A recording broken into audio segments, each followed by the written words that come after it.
आज हम देखेंगे टॉपिक राजनीतिक आंदोलन 1919 से 1947। 1919 से 1947 के बीच के कुछ आंदोलन हम देखेंगे। रोलट एक्ट, जलियांवाला बाग हत्याकांड, खिलाफत आंदोलन, असहयोग आंदोलन और साइमन कमीशन। रोलट एक्ट प्रथम विश्व युद्ध के बाद 1914 से 1918 के बीच जब प्रथम विश्व युद्ध हुआ, प्रथम विश्व युद्ध 1914 से 1918 जब प्रथम विश्व युद्ध हुआ, तो प्रथम विश्व युद्ध के बाद सरकार भारतीयों को अधिक सुविधा देगी, ये बताया अंग्रेजी सरकार ने। अंग्रेजी सरकार ने भारतीयों से ये कहा कि प्रथम विश्व युद्ध के बाद सरकार जो है भारतीयों को अधिक सुविधा देगी। क्यों कहा ऐसा अंग्रेजी सरकार ने? क्योंकि अंग्रेजी सरकार जो है भारतीयों को युद्ध में धकेलना चाहती थी, अर्थात भारतीयों की जो है प्रथम विश्व युद्ध के समय पर मदद लेना चाहती थी। इस कारण से अंग्रेज सरकार ने कहा कि प्रथम विश्व युद्ध के बाद भारतीयों को अधिक सुविधा दी जाएंगी।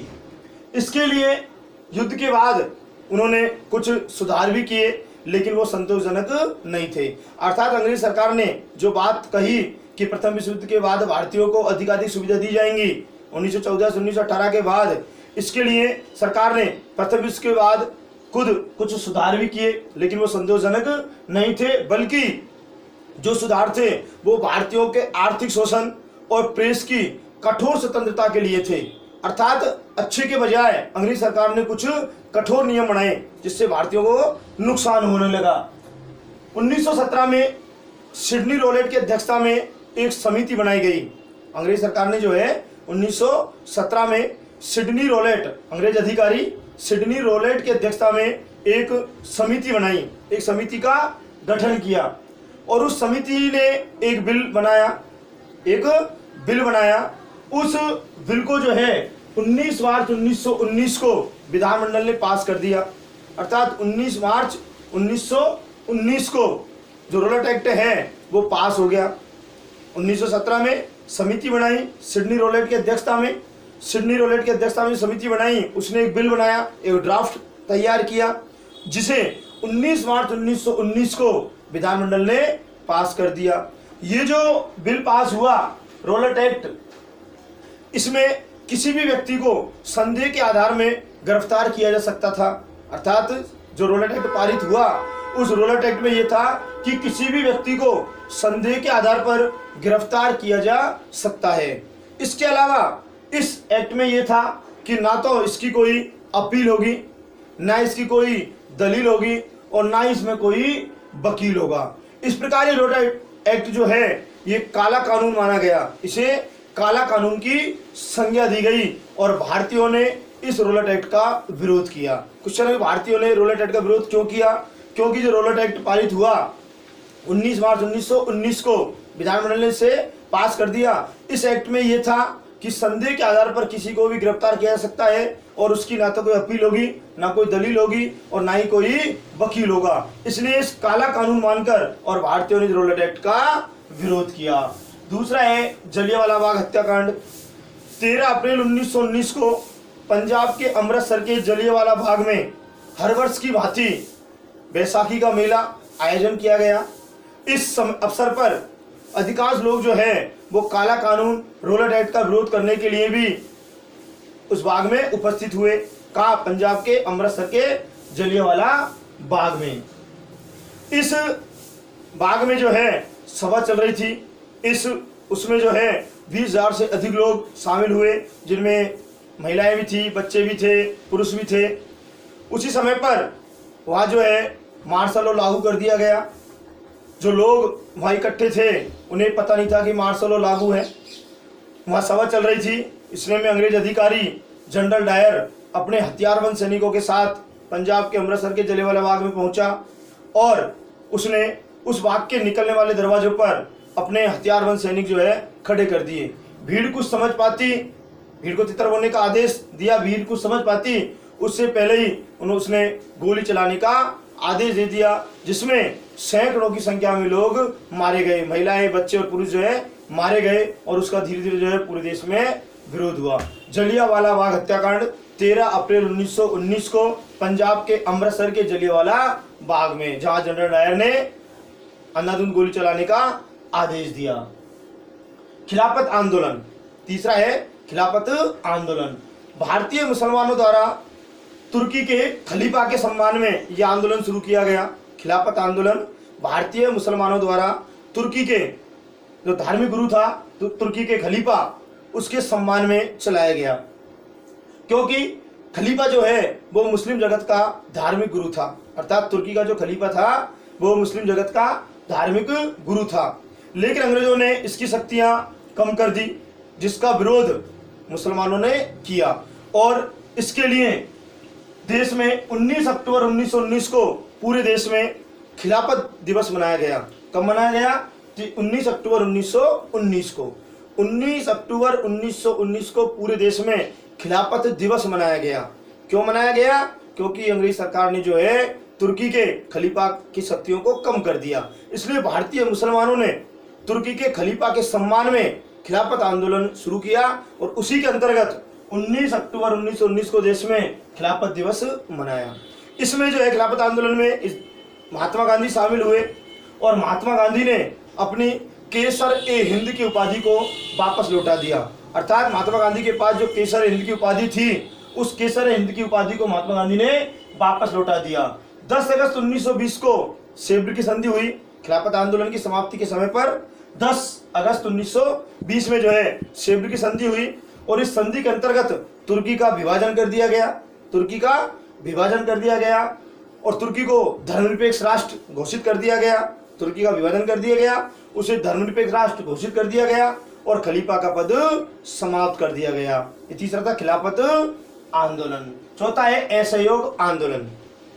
रोलट एक्ट, जलियांवाला बाग हत्याकांड, हंटर कमेटी की रिपोर्ट, तुर्की का विभाजन और खलीफा का पद समाप्त करना, इन कार्यों से जो है महात्मा गांधी बहुत अधिक दुखी हुए। महात्मा गांधी जो है बहुत अधिक दुखी हुए, पीड़ित हुए।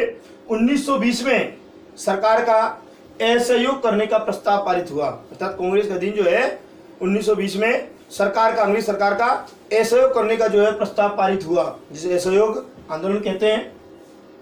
गांधी जी ने जो पीड़ित होकर, कष्ट जो है होकर, और उन्होंने 1920 में सरकार का असहयोग करने का प्रस्ताव पारित किया, और इस प्रस्ताव में यह था कि हमें सरकारी जो उपाधि है वो छोड़नी है।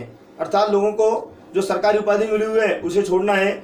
विधानसभाओं, न्यायालयों और शैक्षणिक संस्थाओं को बंद करवाना है। विदेशी जो माल है उसे त्यागना है, उसे छोड़ना है, और कर नहीं देना है। अर्थात असहयोग आंदोलन में क्या प्रस्ताव हुआ कि हमें असहयोग कैसे करना है। अर्थात असहयोग आंदोलन की शुरुआत किस प्रकार हुई? सबसे पहले इसमें यह हुआ कि हमें जो है सरकारी उपाधियों को लौटाना है, सरकारी उपाधियों को छोड़ना है। हमें जो है विधानसभाओं, न्यायालयों और सरकारी जो शैक्षणिक संस्थाएं हैं उन्हें बंद करवाना है। हमें विदेशी माल का त्याग करना है और कर नहीं देना है। ऐसा तो काम करना है। इसके अलावा इसमें यह हुआ कि हमको हमारी राष्ट्रीय संस्थाएं जो है, शैक्षिक संस्थाएं, वो स्थापित करनी है। राष्ट्रीय शैक्षिक संस्थाएं स्थापित करनी है।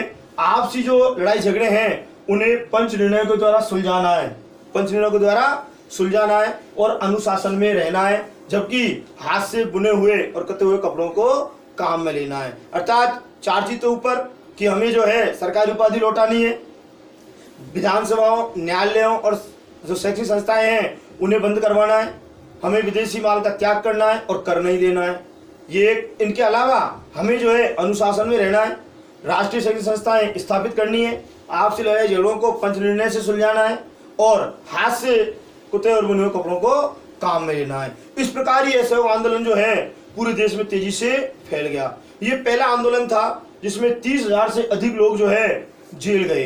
अर्थात जब आंदोलन से बहुत ज्यादा जुड़े तो 30,000 से अधिक लोग जो है इसमें जेल भी गए। किस में? इस आंदोलन में। यह आंदोलन बहुत तेजी से बढ़ रहा था, यह आंदोलन बहुत तेजी से बढ़ रहा था, शिखर पर था। उसी समय पर 5 फरवरी 1922 को 5 फरवरी 1922 को उत्तर प्रदेश के गोरखपुर के चौरी चौरा नामक स्थान पर एक शांतिपूर्ण जुलूस निकल रहा था। उस जुलूस का टकराव पुलिस से हो गया और पुलिस के गोली चलाने के कारण भीड़ हिंसक हुई और उसने पुलिस थाने में आग लगा दी। पुलिस थाने में आग लगाने के कारण वहाँ एक थानेदार और 21 सिपाहियों की मौत हो गई और ये आंदोलन धीरे धीरे जो है हिंसक होता गया। हिंसक हुए इस आंदोलन को 12 फरवरी 1922 को महात्मा गांधी ने वापस ले लिया। अर्थात यह आंदोलन जब हिंसा की ओर बढ़ रहा था, हिंसक हो रहा था, तो उस हिंसक आंदोलन के कारण 12 फरवरी 1922 को इस असहयोग आंदोलन को महात्मा गांधी ने वापस ले लिया। महात्मा गांधी के वापस लेने के इस विचार से लोग बहुत आश्चर्यचकित हुए और सुभाष चंद्र बोस ने इसे बड़ा ही कष्टदायक माना। अर्थात महात्मा गांधी के द्वारा जो असहयोग आंदोलन को वापस लिया गया 12 फरवरी 1922 को, इसे देखकर सुभाष चंद्र बोस ने इसे बहुत ही कष्टदायक माना और मोतीलाल नेहरू और चित्तरंजन दास ने कांग्रेस के अंदर ही जो है स्वराज पार्टी का गठन किया। किसका गठन किया? स्वराज पार्टी। स्वराज पार्टी गठन किसने किया? मोतीलाल नेहरू और चित्तरंजन दास ने। इस प्रकार यह आपका असहयोग आंदोलन। असहयोग आंदोलन के बाद है साइमन कमीशन। साइमन कमीशन ये था कि 1919 के भारत सरकार अधिनियम के कार्यों की समीक्षा करने के लिए 1919 के भारत सरकार अधिनियम के कार्यों की समीक्षा करने के लिए 1927 में सर जॉन साइमन के नेतृत्व में एक आयोग बनाया गया। इंग्लैंड में जो है सर जॉन साइमन के नेतृत्व में 1927 में एक आयोग बनाया गया। इस आयोग में 7 सदस्य थे। यह आयोग क्यों बनाया गया? 1919 के भारत सरकार अधिनियम के कार्यों की समीक्षा करने के लिए। भारत में जो है 1919 के भारत सरकार अधिनियम के कार्यों की समीक्षा करने के लिए सर जॉन साइमन के नेतृत्व में 1927 में एक आयोग बनाया गया जिसमें 7 सदस्य थे। ये आयोग जो है, जो Simon commission, sir John Simon के नेतृत्व में जो आयोग बनाया गया, इस आयोग में जो 7 सदस्य थे उनमें एक भी भारतीय नहीं था। अर्थात एक भी भारतीय सदस्य नहीं था। और यह आयोग जो है वो 3 फरवरी 1928 को मुंबई पहुंचा। अर्थात 3 फरवरी 1928 को ये आयोग जो है ये मुंबई आया। जब ये मुंबई आया तो इसका विरोध हुआ। लोगों ने साइमन कमीशन वापस जाओ के नारे लगाए, गो बैक साइमन कमीशन। इस प्रकार लोगों ने विरोध किया। मुंबई में जगह जगह इसका विरोध हुआ, पूरे देश में इसका विरोध हुआ और साइमन कमीशन वापस जाओ इसके नारे लगाए गए।